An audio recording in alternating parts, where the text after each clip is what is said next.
माना जा रहा है, क्योंकि कल आपको देखने को मिलेगा कि तमाम संविदा, आउटसोर्सिंग और स्कीम वर्कर्स आपको कार्यक्रम करते हुए नजर आएंगे, क्योंकि कर्मचारियों ने पहले इसी दिन एक राष्ट्र स्तर की भूख हड़ताल करने का कार्यक्रम बनाया था, लेकिन किन्हीं कारणों की वजह से उसे स्थगित कर दिया गया है और अब ये कार्यक्रम राज्य स्तर का हो गया है, जिसमें संगठन अपनी मांगों को लेकर धरातल पर उतरेंगे। कर्मचारी अपनी मांगों को लेकर अधिकारियों को ज्ञापन पत्र सौंपेंगे और ये अपील करेंगे कि उनकी समस्याओं का हल किया जाए। जैसा कि देखने को मिला है कि सरकार बार बार इन कर्मचारियों से यही कहती हुई नजर आती है कि आपकी समस्याओं का हल कर दिया जाएगा, लेकिन अंत में देखने को मिलता है कि ये आश्वासन रह जाते हैं, ना कि इन समस्याओं का हल होता है। जिस वजह से रोष में आकर इन कर्मचारियों ने पहले ये रणनीति बनाई कि राष्ट्र स्तर पर कार्यक्रम किए जाएंगे, लेकिन पहलगाम के आतंकी हमले को देखते हुए इस कार्यक्रम को और आगे बढ़ा दिया गया और ये राष्ट्र स्तर का जो कार्यक्रम था इसे 9 जुलाई को किया जाएगा, लेकिन जो 20 तारीख को कार्यक्रम तय हुए थे वो राज्य स्तर पर किए जाएंगे और कर्मचारी इसके लिए जोरों शोरों से तैयारियां कर रहे हैं और कर्मचारियों का साफ तौर पे यही कहना है कि अब वो किसी के सामने झुकने वाले नहीं है जब तक कि उनकी मांगों को पूरा नहीं किया जाता है। फिलहाल कार्यक्रम को लेकर क्या कुछ तैयारियां की जा रही है, इस विषय में बताते हुए प्रदेश अध्यक्ष विजय विद्रोही ने क्या कुछ कहा, आप भी सुनिए। विजय विद्रोही जी, आपका हमारे चैनल अटल टीवी पे बहुत बहुत स्वागत है। जी धन्यवाद, आभार आपका। विजय विद्रोही जी, जैसा कि आपके द्वारा अवगत कराया गया था कि 20 मई को राष्ट्र स्तर के बजाय राज्य स्तर पर आप लोग एक कार्यक्रम करने वाले, तो मैं आपसे जानना चाहूंगी कल के कार्यक्रम को लेकर क्या कुछ अपडेट्स हैं, क्या कुछ तैयारियां चल रही हैं? तैयारियां चल रही हैं और पूरे प्रदेश में ही नहीं, पूरे देश में भी तैयारियां चल रही हैं। वो हड़ताल के बजाय उसको प्रोटेस्ट में बदल दिया है लोगों ने।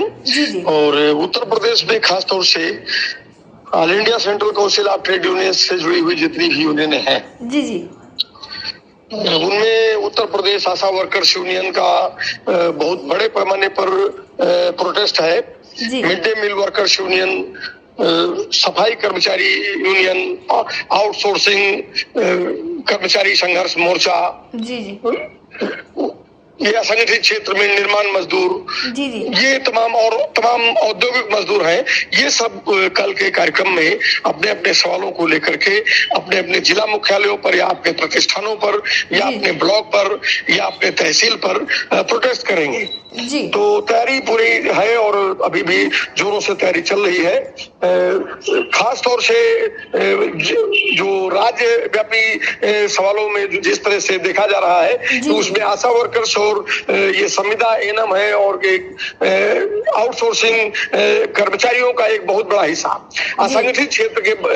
मजदूरों का एक व्यापक हिस्सा, औद्योगिक मजदूरों में जो संविदा मजदूर है इनका एक बहुत बड़ा हिस्सा, कॉन्ट्रैक्ट मजदूर, ठेका मजदूर जिनको आप कह सकते हैं, या अस्थायी जगहों में जो ठेका मजदूर काम कर रहे हैं लंबे समय से, तो ये सारे लोग अपने अस्थायीकरण के सवाल को लेकर के, न्यूनतम वेतन के सवाल को लेकर के, सामाजिक सुरक्षा के सवाल को लेकर के, ये सब लोग अपने अपने सवालों को लेकर के आंदोलित है। और तमाम सरकारी प्रतिष्ठानों के जो लोग इस आंदोलन का हिस्सा हैं वो निजीकरण की जो प्रक्रिया सरकार चला रही है,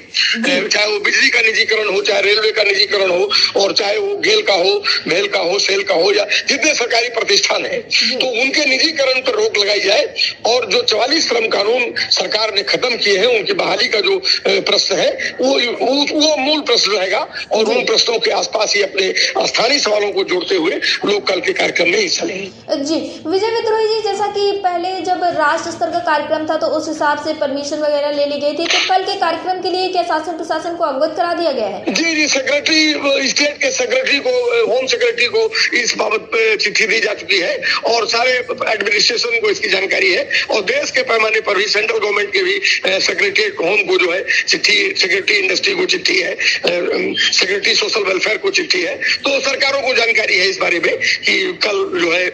हड़ताल के बजाय प्रोटेस्ट का कार्यक्रम नेशन वाइड है और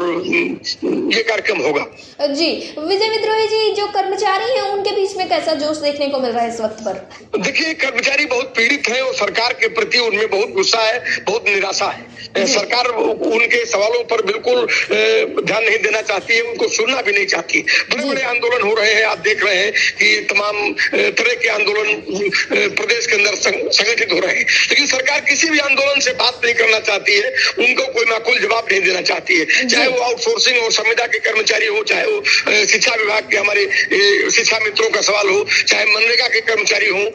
या दूसरे संस्थानों के कर्मचारी कर्मचारी हो, चाहे आशा वर्कर्स हो, मिड डे मील वर्कर्स हो, एएनएम हो, ये जितना स्कीम वर्कर्स बैंक सखी है, समूह सखी है, ये जितने माने प्रकार के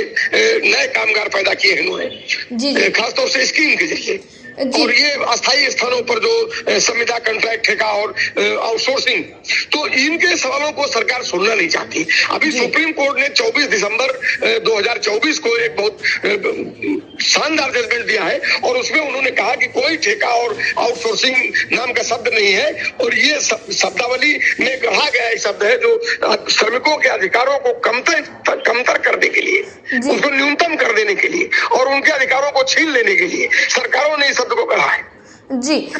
10 साल से आदमी काम कर रहा हो, आप कह रहे हैं कि वहां पर संविदा कर्मचारी काम करेगा, अस्थायी कर्मचारी काम करेगा। जब पद अस्थायी है तो उसमें काम करने वाला कर्मचारी भी अस्थायी होना चाहिए। तो ये जो सवाल है इसको सरकार को हल करना होगा और ये लड़ाई बहुत नीचे नीचे कुलबुला रही है और ये बड़ी लड़ाई की तरफ बढ़ेगी और सरकार दरअसल में चाहे वो स्कीम के नाम पर लोगों का शोषण कर रही हो, चाहे आउटसोर्सिंग के नाम पर उनके श्रम का दोहन कर रही हो, तमाम हिस्से हैं सोसाइटी के अंदर कर्मचारियों के जिनके साथ उनके श्रम और उनकी मेधा, उनके परिश्रम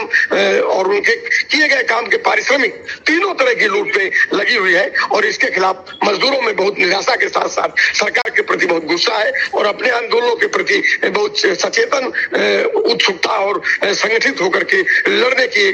विराट आकांक्षा है। जी विजय विद्रोही जी, आप कल के कार्यक्रम के लिए सभी कर्मचारियों को क्या कुछ कहना चाहेंगे?